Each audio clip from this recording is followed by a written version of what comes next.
Shalom Bapak Ibu, Saudara-saudari yang dikasihi Tuhan. Hari ini kita akan belajar tentang kedatangan Tuhan yang kedua kali. Ada banyak orang Kristen tidak yakin apakah Tuhan akan datang kembali yang kedua kali. Saya ingin memberikan satu bukti lewat Alkitab. Yesus berkata, "Akulah Alfa dan Omega.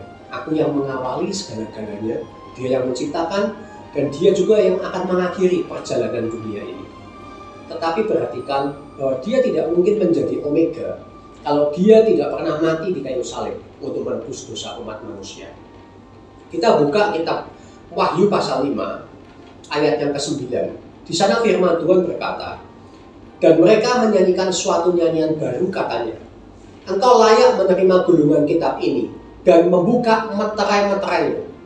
Karena engkau telah disembelih dan dengan darahmu engkau telah membeli mereka bagi Allah dari tiap-tiap suku dan bahasa dan kaum dan bangsa."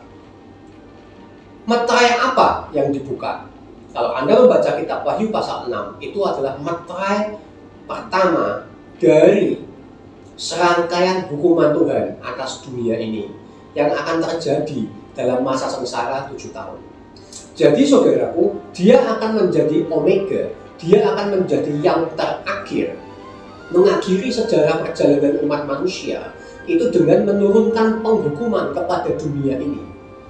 Kenapa harus menghukum? Karena Tuhan Yesus sudah pernah mati di kayu salib 2000 tahun yang lalu, menawarkan keselamatan kepada dunia ini. Dan dunia ini seperti yang ditulis dalam kitab Injil menolak Tuhan Yesus.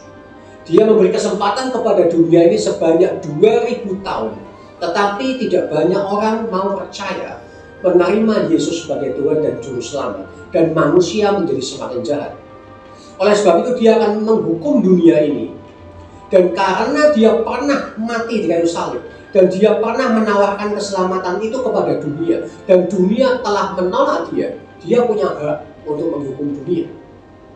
Oleh sebab itu saya katakan, Dia datang yang pertama kali untuk menebus dosa umat manusia. Supaya apa? Supaya nanti Dia dapat menjadi sang Omega.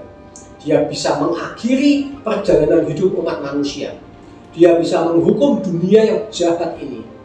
Dan Dia bisa membuat satu kerajaan yang baru, kerajaan Mesias, di mana orang-orang yang terluput, orang-orang yang mengasihi kebenaran akan diperintah oleh Tuhan Yesus. Satu kerajaan damai yang sungguh-sungguh akan luar biasa. Di sana orang-orang akan menikmati damai, keamanan, ketentraman. Tapi sebelum itu terjadi, Dia harus menghukum dunia ini. Oleh sebab itu saudara-saudara, kita harus terus mengingat, kita harus hidup di dalam pertobatan, dan kita harus memberitakan Injil kepada orang-orang yang kita kasih sebelum hari itu tiba, di mana Dia akan datang yang kedua kali untuk menghakimi dunia. Tuhan Yesus memberkati.